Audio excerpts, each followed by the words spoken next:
About Cannabis Public School, our mission is to ensure that everyone across America has accurate information about the holistic benefits and the potential risks of cannabis.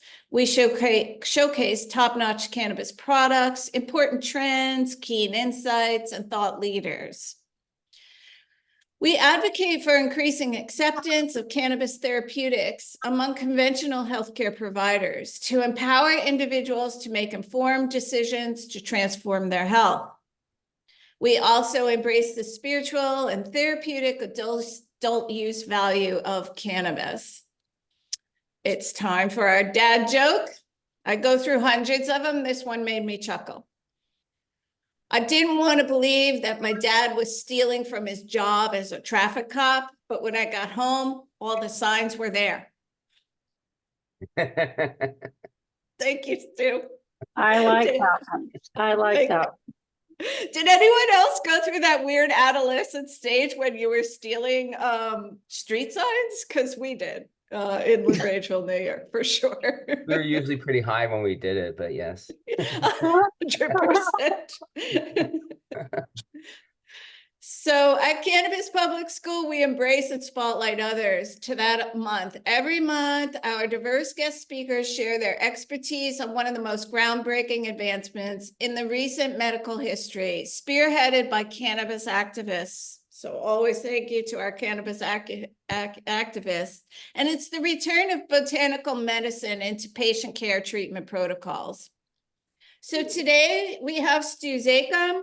He's going to talk to us about strategic communications for the cannabis industry. We have a couple of learning objectives, the PR rules of engagement, position yourself as an industry authority, and know your audience. For over 40 years as a senior entertainment and media executive, Stu Zakim knows a thing or two about creating the most interesting presence for your cannabis business, audience, or clientele.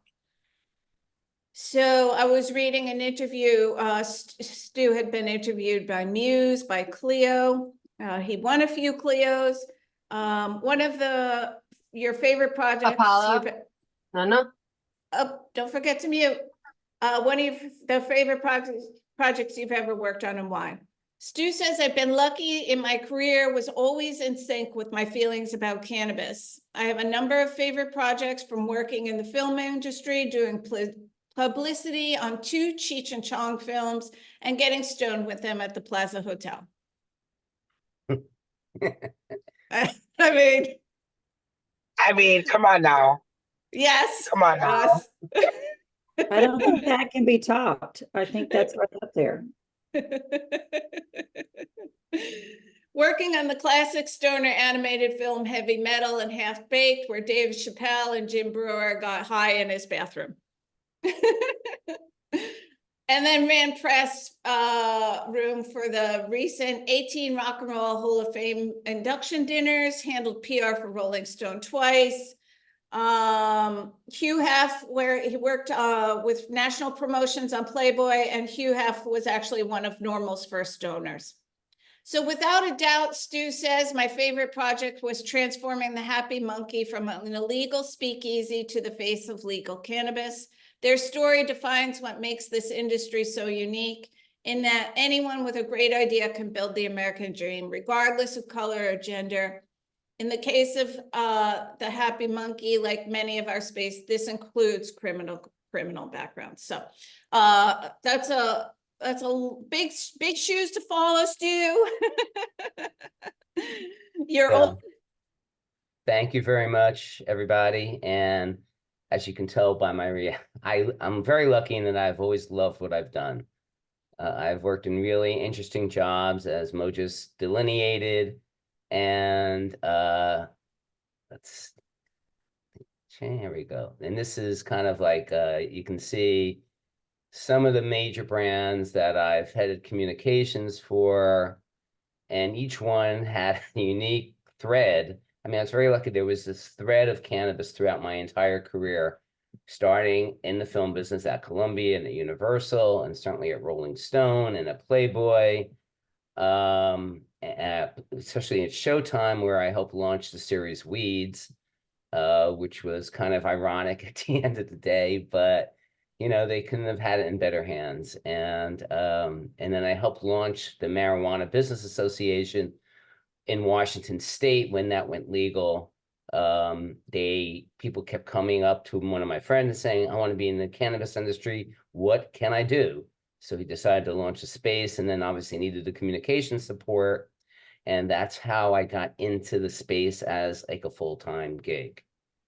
One of the important parts about public relations, as you'll see here, what does PR really mean? Is it just image? Is it just imaging? Is it media relations? In my mind, it's a lot more. Media relations clearly is what people generally associate with PR, but it's managing your company's reputation with the public. It's not necessarily about getting someone's name in ink or on TV or in this day and age, the internet. And in doing that, there's a couple ways to get that attention. Now, earned media is when I come up with a story, and through my relationships with the reporters, know what they're looking for. And that's something that differentiates a lot of PR people. Those that do their homework, see who's covering the beat and where they're covering it, and stories they've written about it. So you get a feeling for where their head is at. And like in any sales job, because essentially I am in sales, it's tailoring your pitch to be relevant in particular to that person. There are a lot of people who claim that they're public relations practitioners today who believe that using a news distribution service is doing public relations. It's certainly not.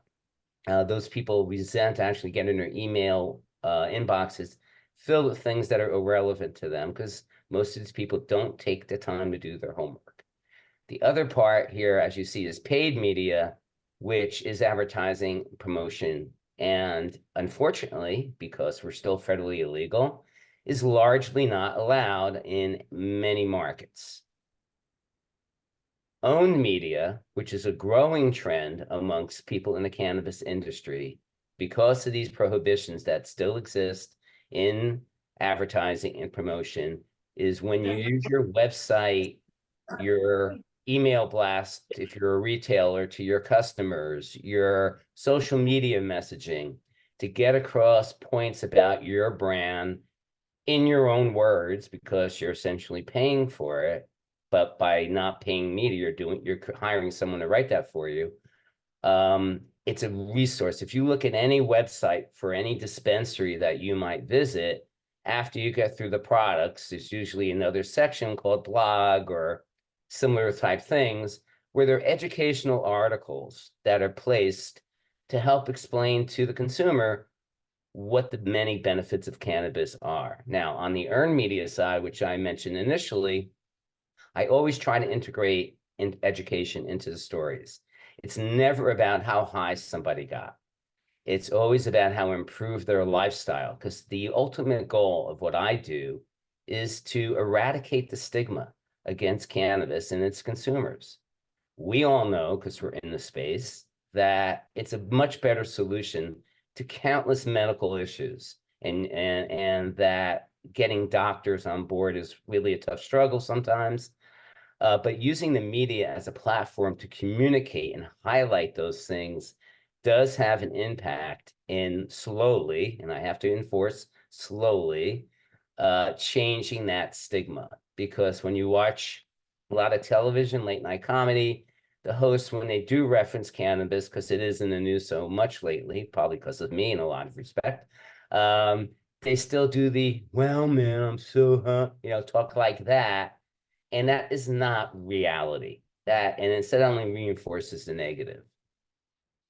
And earned media, as I told you, is the most efficient way, because the only cost involved is me as the counselor to use my skills and my contacts to get your story into the media.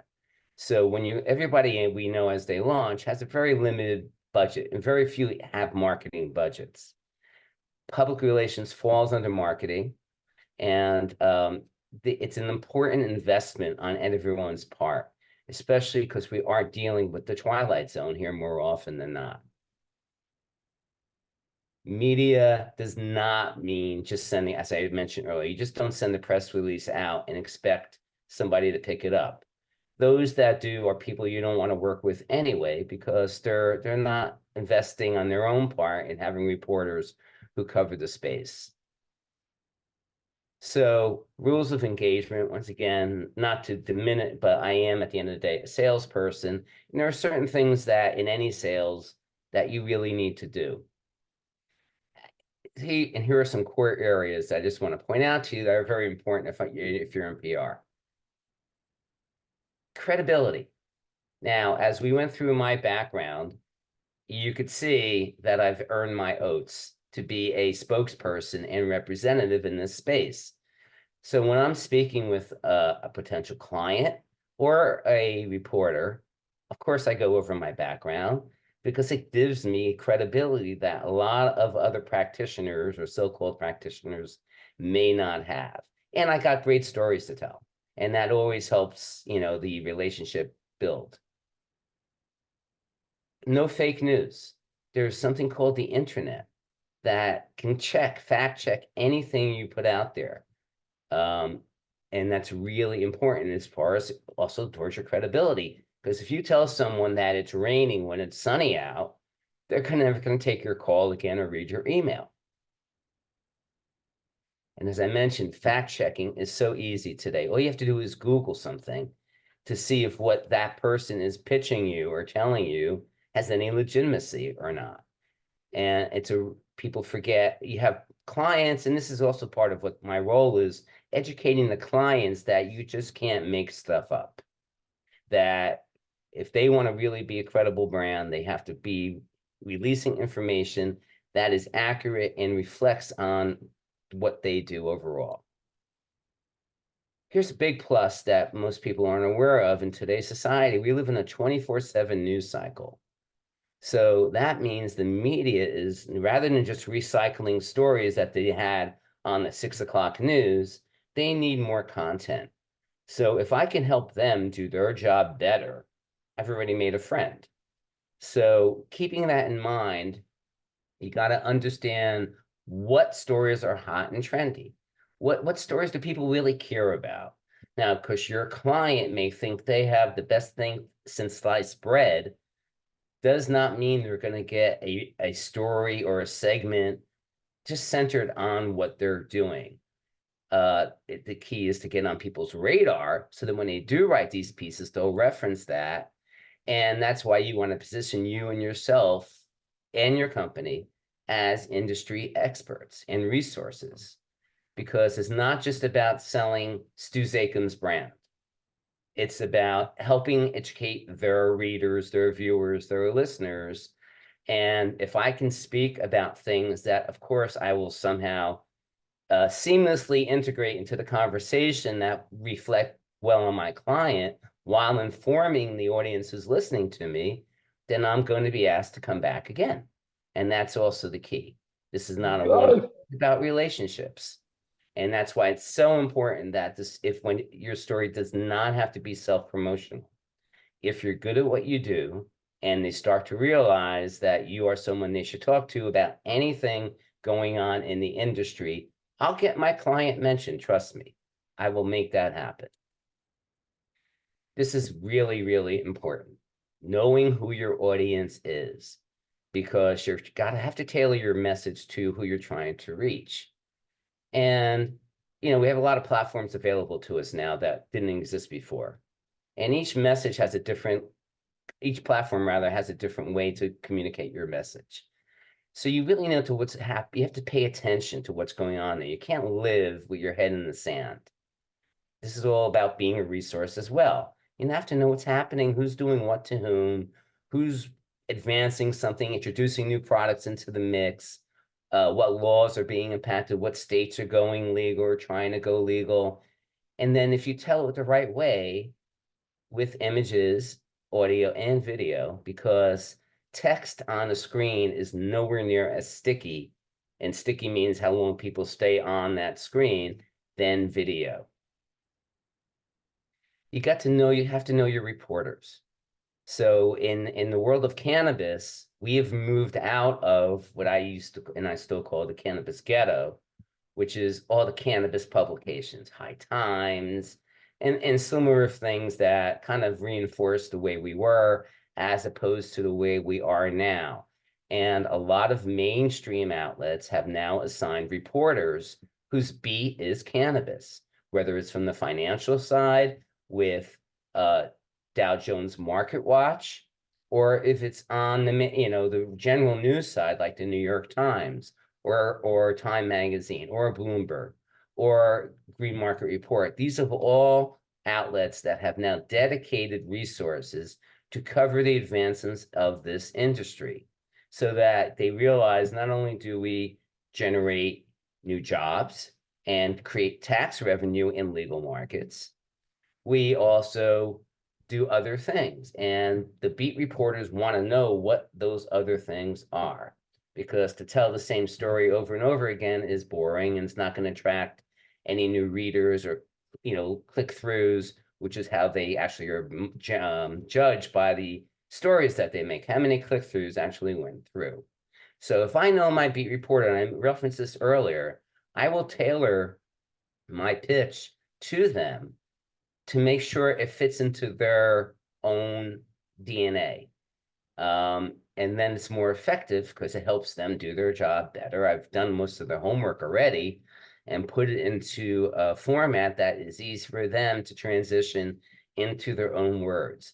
And of course, as much as I want my clients included in these pieces, and I will turn them on to other people if I think it's more important to the story.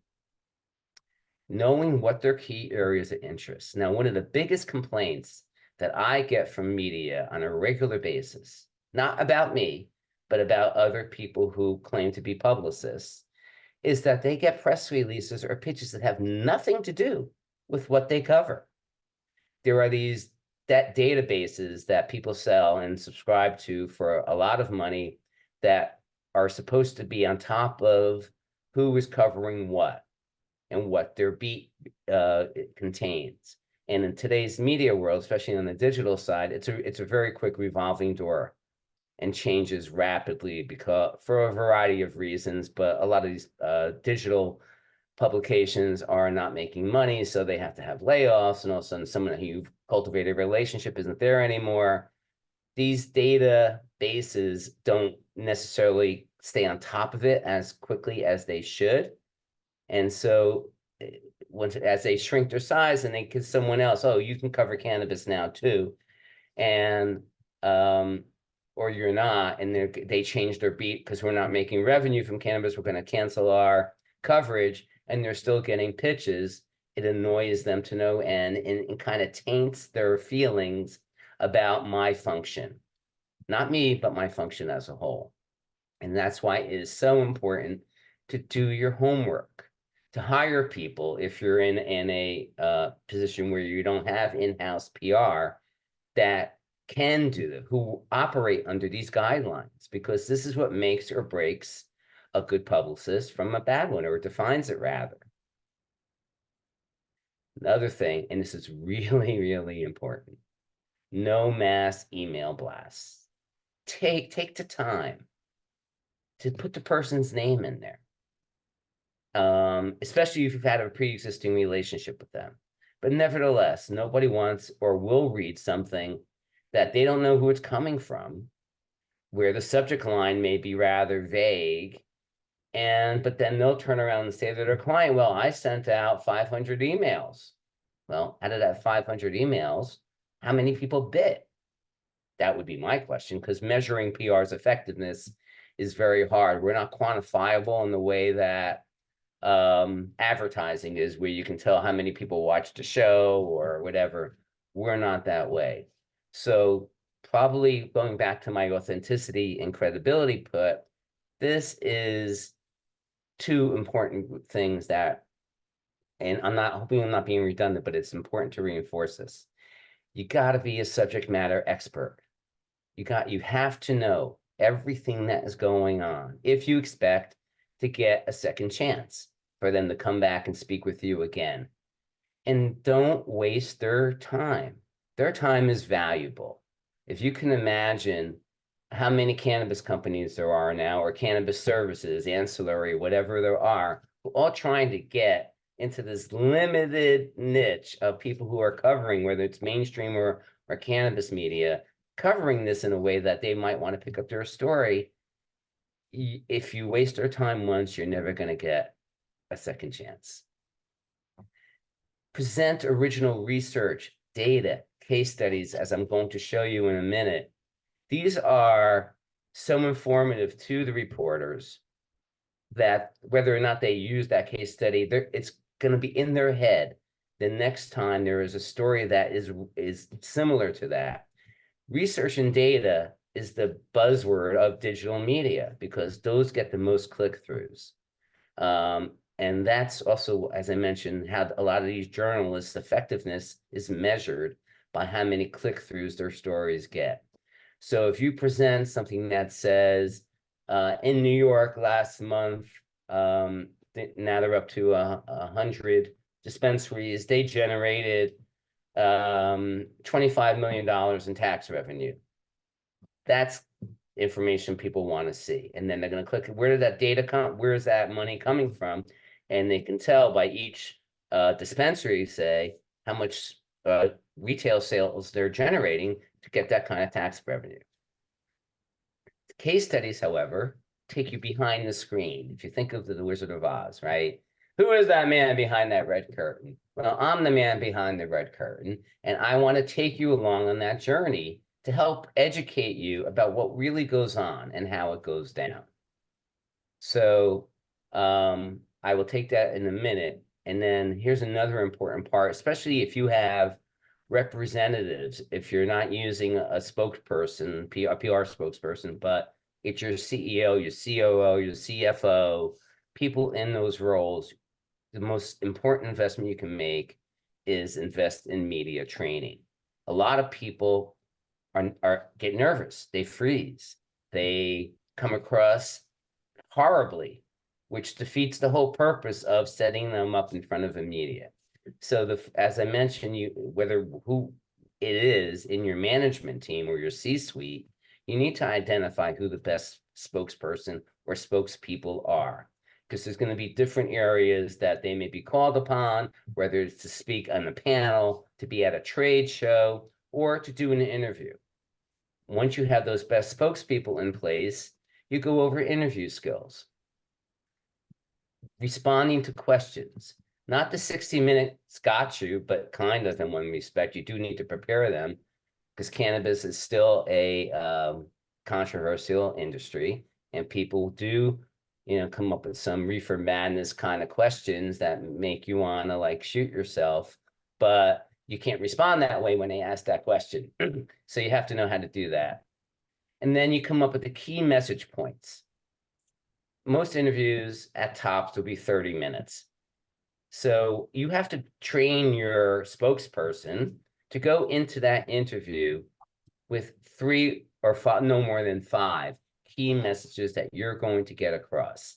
Now, usually there's a negotiation that goes on between the publicist and the media person as to what the context of the interview is going to be, where you can kind of set the direction up so you can prep your spokesperson appropriately. Doesn't always happen, but more often than not, especially in this industry, it does. On-air training. There's no more effective tool to me than having somebody watch themselves on TV after the fact. They have no idea that they're using their hands too much, or they're scratching their head, or they're rocking their feet under the chair because they're too high off the ground.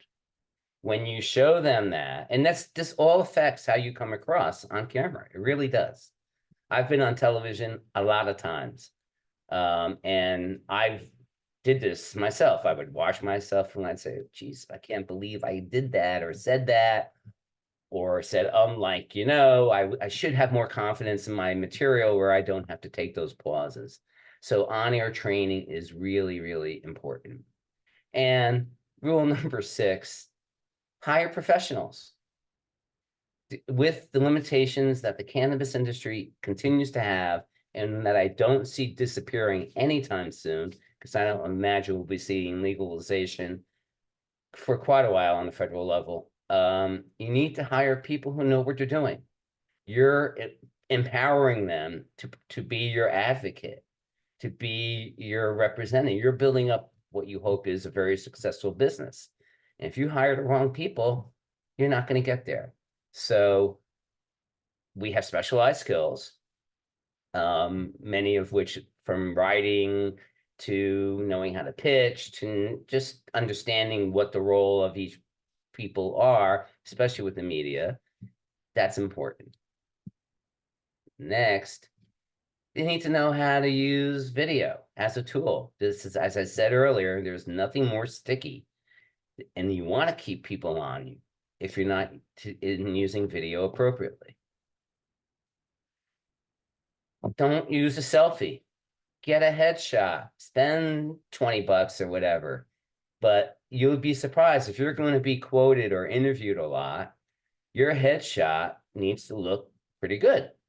And it's not an expensive investment, but there's nothing more embarrassing than someone sending a selfie. And it also says to the reporter that they're not investing in themselves. They don't really care. Social media management. Now, since we can't do traditional advertising, social media on the sites that do work with cannabis, and trust me, that's not all of them. You know, I know plenty of people who use their messaging inappropriately on Instagram, and their Instagram account gets shut down. Their Facebook account gets shut down. The only one that doesn't seem to have any barriers really is LinkedIn, and that's more of a B2B than a B2C. So it depends, once again, who you're trying to reach with it. But let's say you get an interview in some, what would normally might be an insignificant publication or television show. Social media allows you to amplify that in a way where it really doesn't matter if you're on 60 Minutes or you're on 10 minutes. You know, there's a very, you know what I mean? It doesn't matter. All it matters is that you're using that interview to promote yourself and your brand to the people who follow you, or to gain new followers. Crisis management. Now, we live in an industry that is like well set up for crisis management. Look at what happened a couple of years ago, the vaping crisis. I don't know if people remember. It was all about bad products and the vapes, people getting sick, kids getting addicted, selling to underage. You name it, it had everything in it. And the companies that were largely responsible, Juul and Pax, which are actually owned by the same company, no big surprise there, were caught with their pants down. And their reaction and how they managed it was horrendous. Think of another one in our area, which really was Tylenol, and I'm probably dating myself with this. But many years ago, there was a case where there were someone out there who was putting poison Tylenol into boxes randomly at drugstores and places. Johnson & Johnson got on top of it, and they had a plan in place. And this is what I'm trying to get to. You have to have a plan in place. And where the food chain is already established, who's going to get contacted and what are we going to do? So you try and anticipate worst case scenarios so that when, you hope that it doesn't, but when it does happen, you have a plan in place. And clearly Johnson & Johnson did. They removed the products immediately across the world. Financially, it wasn't about the hit. It was about doing the right thing for the consumer and maintaining consumer confidence in their brand. If they had allowed to continue, they probably would have lost market share that they would have never recaptured. So crisis management is something that you really need to be. And then budget-wise, especially with startups in the cannabis space, this is what you need to put into your budget to cover a professional. And a lot of people often ask the question, well, I don't understand, why am I paying so much money? You're not paying a lot of money, first of all. If you were to be doing paid advertising, paid media, you'd be spending a lot more, and you get a bigger bang for your buck with media, with public relations. especially now by, as I mentioned earlier, amplifying it through social media. To get that kind of value and to make it understandable or relatable for clients, we can't attach, or I'm not an advocate of attaching what that would have cost you in ad dollars if you got the same amount of space or the amount of airtime, because it really demeans what I do for a living, which is cultivating and doing the homework of who I'm pitching to.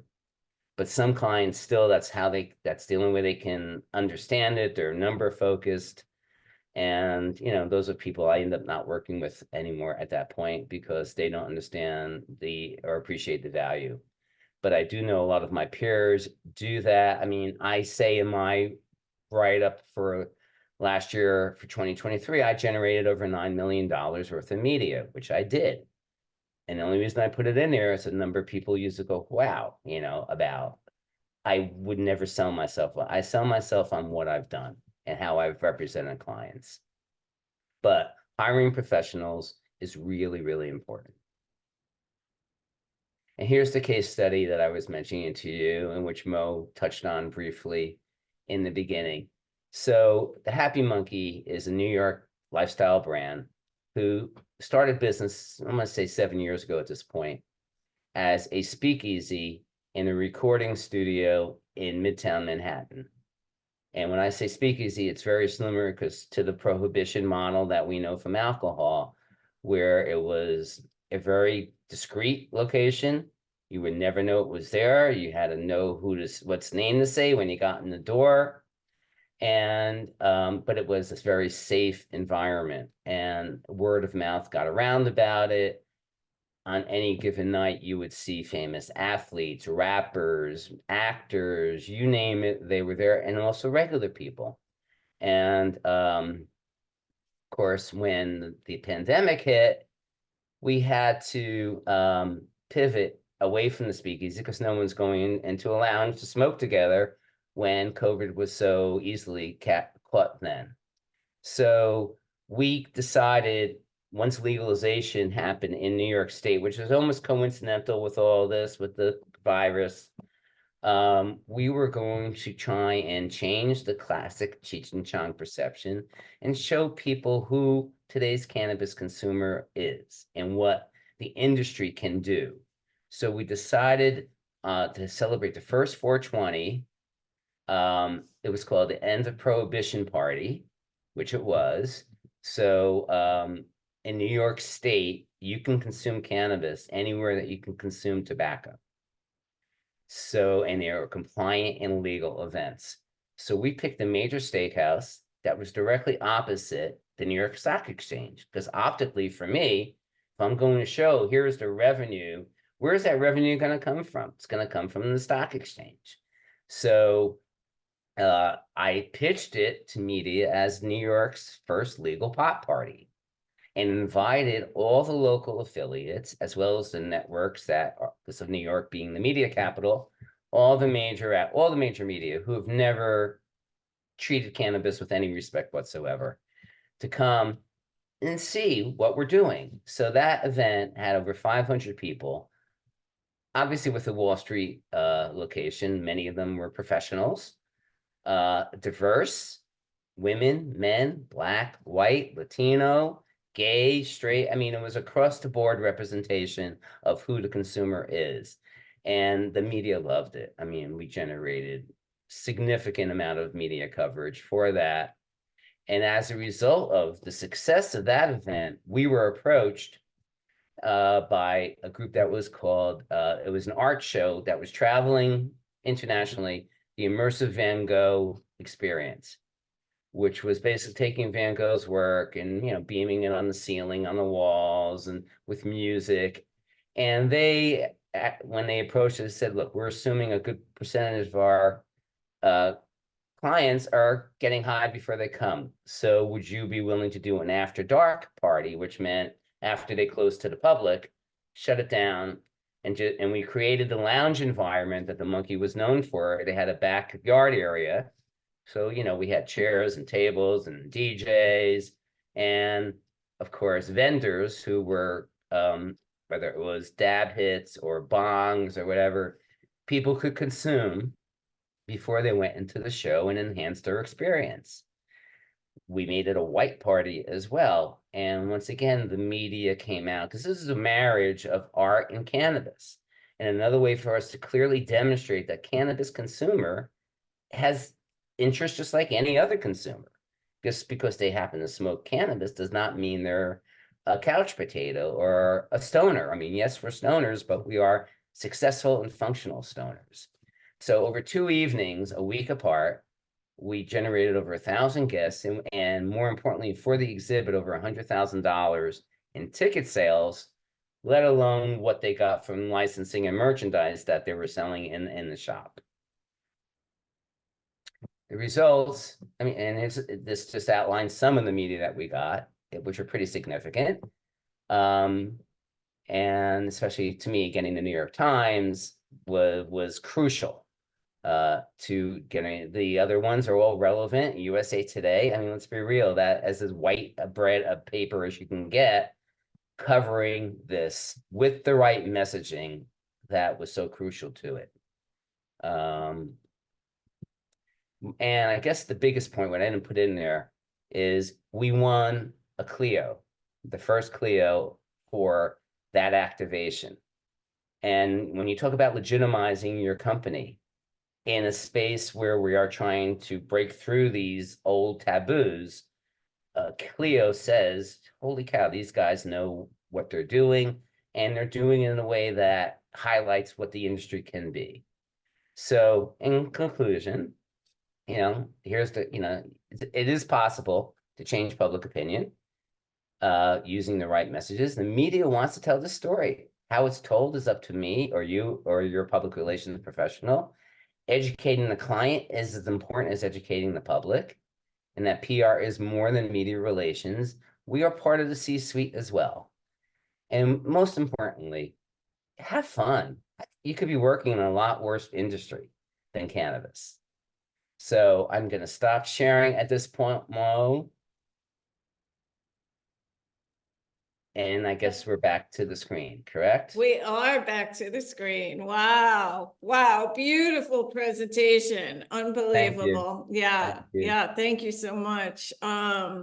Couple of things come to mind before June sort of starts managing the chat is for all the American Cannabis Nurses Association nurses on the call, our co-partner, the American Nurses Association, an affiliation that has 5 million members strong, is now endorses cannabis nursing.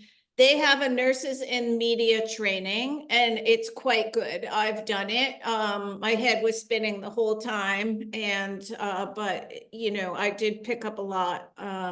And then I just have, even though I do a quote in the end, I just have this great quote. It reminded me, that beautiful idea of the Van Gogh exhibit and, positioning yourself in front of Wall Street, like brilliant, PR marketing. I found this quote on social. A cannabis high can enhance core human mental abilities. It can help you focus, to remember, to see new patterns, to imagine, to be creative, to introspect, to empathically, understand others and come to deep insights. Like, we know this, we're cannabis people, right? If you don't find this amazing, which many people don't find this amazing, you have lost your sense of wonder, which, by the way, is something cannabis can bring back.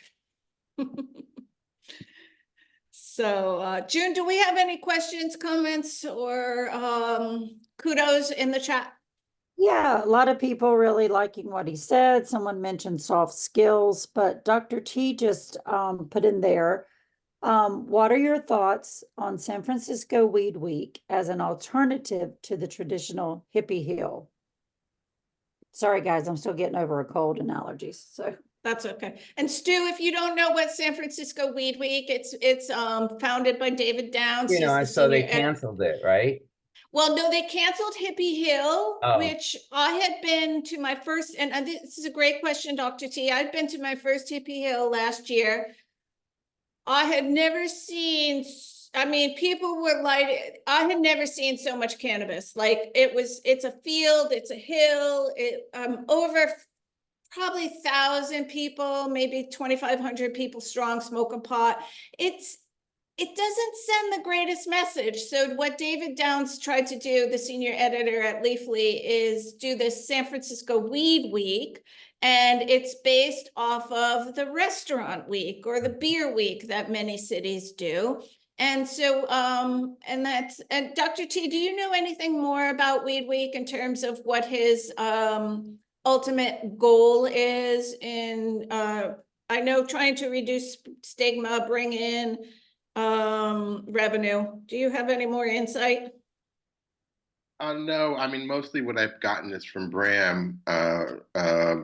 But, you know, I think he and Bram have had this discussion back and forth about the intention, and he's really wanting to highlight the cannabis culture, while Bram wants to include the medical user. And sometimes that conflicts. And so they're trying to go back and forth. I know I went to the first event yesterday at the Mission Cannabis Club, and it didn't feel like an event for the older 55 demographic that's trying to get to sleep or recover from pain. It was definitely a smoke fest. Stu? Yes, sorry. So I was just replying this to Ruth, and she said for hiring a PR professional, what should you? I said a long answer. I would just take to whoever. Happy to do it offline if people want to reach out to me and give them some guidance on how to hire PR professionals. But it's interesting that's happening on the West Coast. In New York, I'm involved. I'm a publicist and have been for many years for the New York City Cannabis Parade and Rally, which this is our 51st anniversary coming up. It's always the first Saturday in May. Now that we're legal, it's kind of even more bizarre, and I'll tell you why. We march from Herald Square, which is where Macy's is for many of you who don't live in New York. That's where you see the parade, their parade. We go down to Union Square, where I often have one of the clients as a dispensary there. And depending on the weather, I mean, weather's clearly a factor. We've had as many as 10,000 people, as little as a handful. And one year that poured so badly that we just couldn't even use the stage. And where we had the Blues Brothers who had agreed to play for free that year, and we lost them, which kind of really hurt badly. Now we get police escorts the whole way, motorcycle escorts. And, obviously because we're outside, we can smoke while we're marching. And one of my, Vlad, who's the head of Happy Monkey, last year they had a float for the first time and represent the legacy industry. And those are going from legacy to legal. And Vlad said, it was amazing. I used to get chased by the police for selling cannabis, and now I'm being escorted down Broadway. And, New York has created Cannabis NYC, which is a city-funded department to handle all stuff cannabis. And with their assistance, we've managed to expand this parade and also get cooperation from the Parks Department, which was not easy before. And it's this year should be, knock on wood, weather permitting, an even bigger crowd. So, different cities respond to different ways. Boston used to have that thing in Boston Common. That was initially a 3-day smoke out, and then it became a 1-day smoke out. And now I don't even know if they do it anymore. So I don't know if that was a roundabout way of talking about what's going on in the West Coast in San Francisco, but I didn't know how many people were aware of what's happening in the city. Yeah, I love that idea of the cannabis parade and rally. And it's gotten to the point where we get, Chuck Schumer's a regular now. Of course, he never met a microphone or camera he didn't like, but it's good having the lead of the Senate come every year and speak about how important cannabis legalization is. And I do believe he believes that. Also gets a lot of coverage when he shows up. And actually, And just what- one more side, Go we had ahead. Cynthia Nixon when she was running for governor against Mhm. Andrew Cuomo. Mhm. And the reason, and her support of legalization is what made Cuomo pivot to push legalization through, because he was afraid he was going to lose to her. Because the cannabis voting bloc, and this is something I preach about a lot now, we have a lot of power if we unite. And, you have people whose records have been expunged who haven't had the luxury of voting. And that is a unique American right. And if they support what we're all trying to do, we have a chance this year of making sure disaster doesn't repeat itself. So, and the cannabis voters can do that, make that happen. And what of that great divide between the recreational user and the sort of and I don't want to say medical user, because we have a lot of people who are using cannabis for these creativity reasons, for these sort of like athletes are using cannabis to recover, and they're also using it, to at the start of their what do you call it?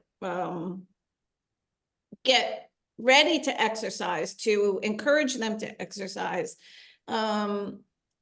Artists, we know Shakespeare was a cannabis user. So what of this great divide we have between the health and wellness culture and then maybe the dab culture or the recreational culture, where we all have the same thing in common, yet we're kind of like not really embracing each other fully? I would say the medical community is embracing the recreation community more than the rec community is. Yes, I would agree. I would agree with you, but I think the story that will continue to change the resistance, for lack of a better word, are medical-based stories.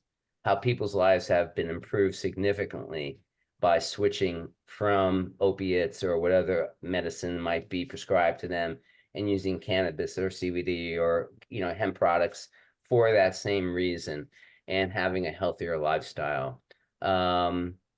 Athletes, I mean, it's amazing that the leagues have changed their rigidness, especially NFL more than anybody. NBA was the first one who got on board because it was a losing proposition. You can't spend all your players, right? And hockey as well. First of all, most of the teams are Canadian.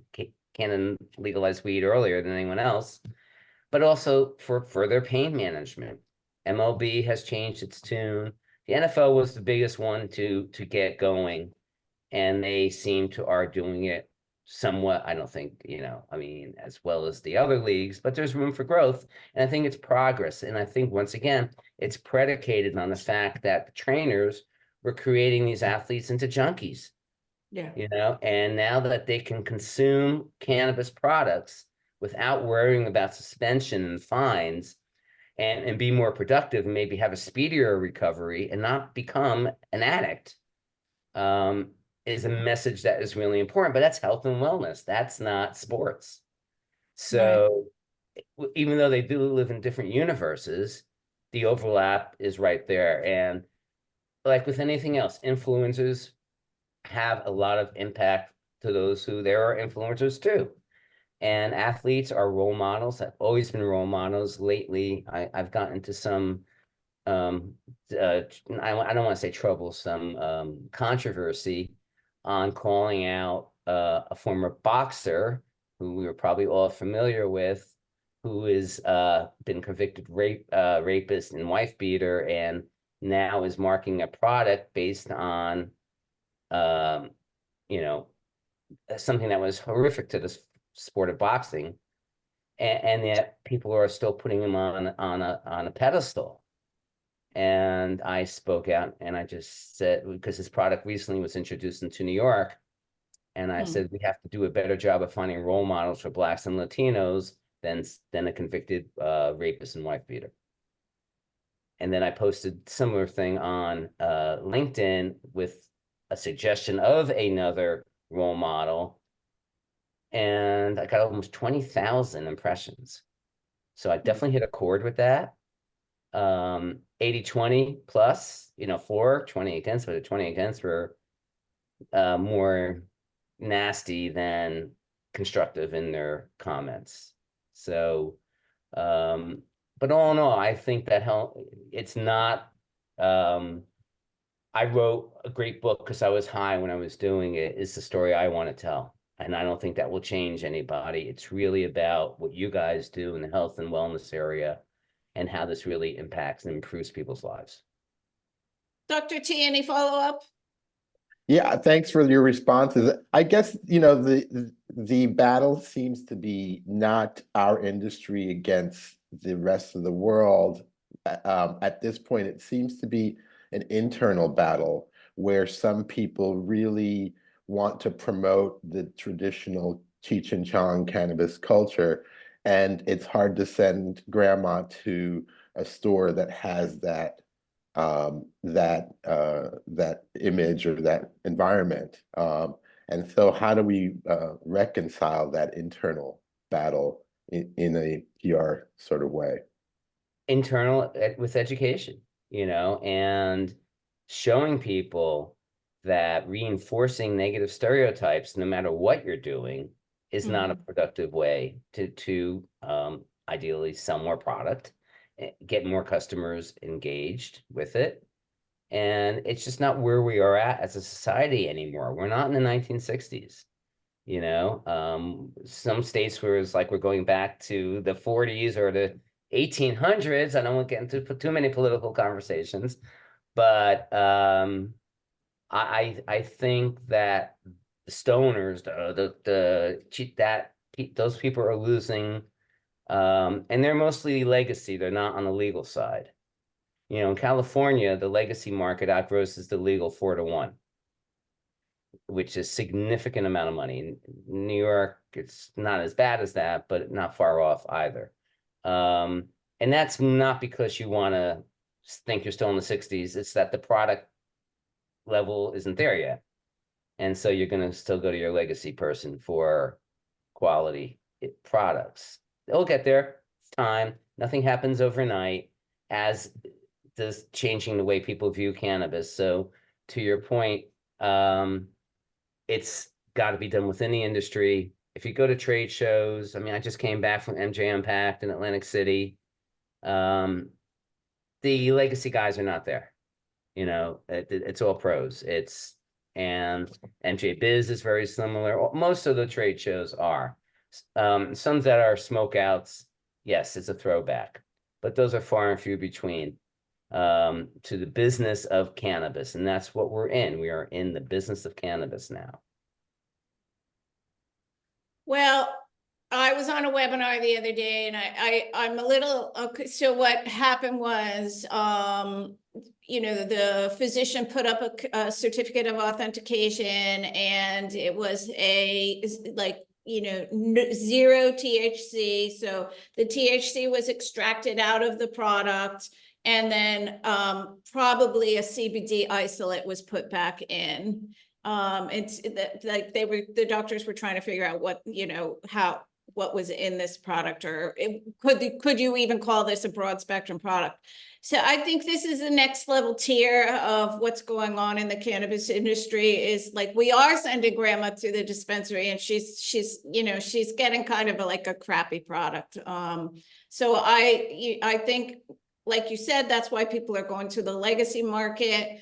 They're taking much more care into their products in my opinion, here in California. Dr. T, we were just at our advocacy meeting and the chocolatiers were there, and then they're trying to talk about their great product that they have, cannabis infused, like all organic products and ingredients. And we're just not getting that at the dispensary. We're getting the same kind of crap food, you know, products that we get out in the supermarket. And so. And that's the same on the East Coast. In New York, there is no exclusives. So every store is basically selling the same product. And that's why people are going to those thousands of illegal stores that we didn't even touch on in this conversation. but you Right. you can understand how impactful they are on the financial success of the legal stores. And it hurts the farmers more than anybody because their product isn't getting sold. New Right. Jersey also does not allow exclusives. However, they allow sales, promotions, and discounts. New York allows none of that. As a senior, I don't get a senior discount. So, kills me, but and that's why the state by state stuff is so hard for people to understand the subtle differences.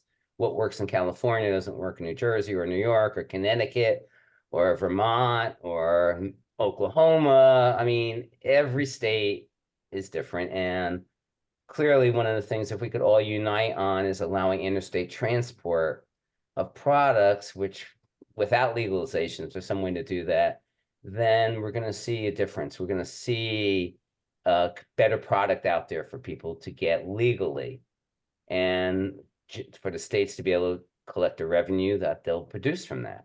In New York, 4% of the revenue that the store generates goes back to the neighborhood that the store is in or the community that it's in.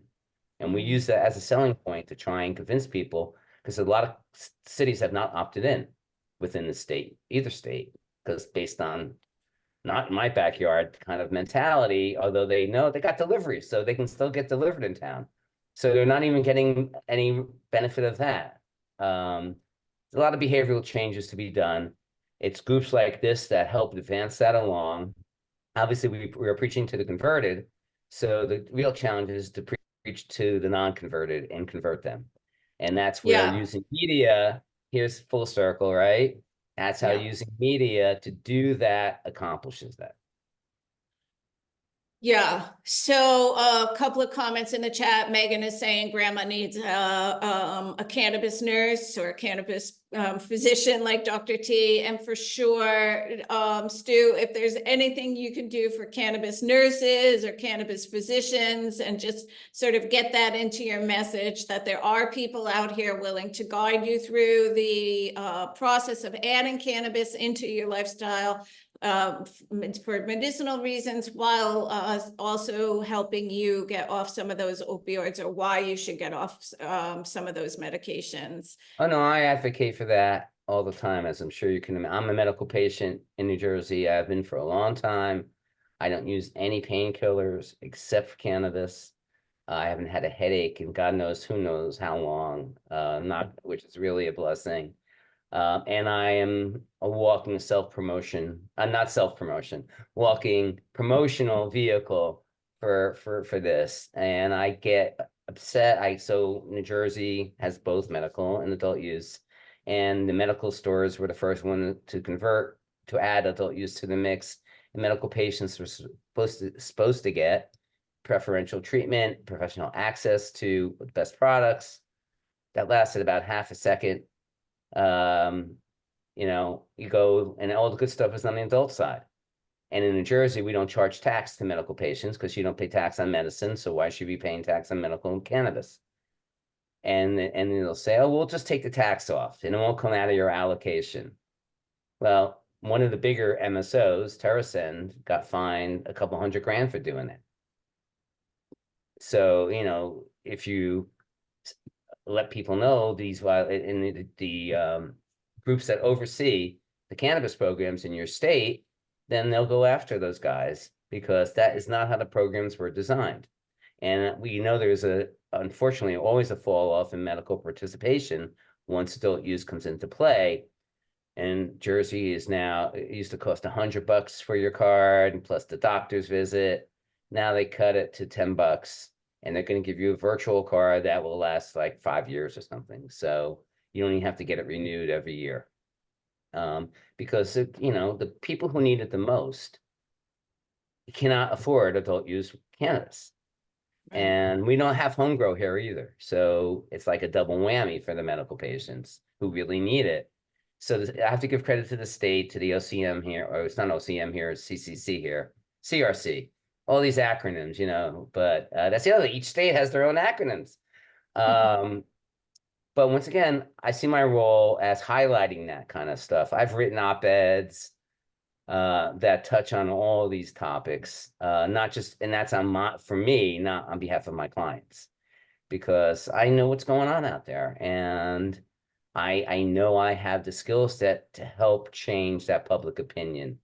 And I want to play an active role in that, not just to get paid for it, which is important, obviously, but for my own self, you know?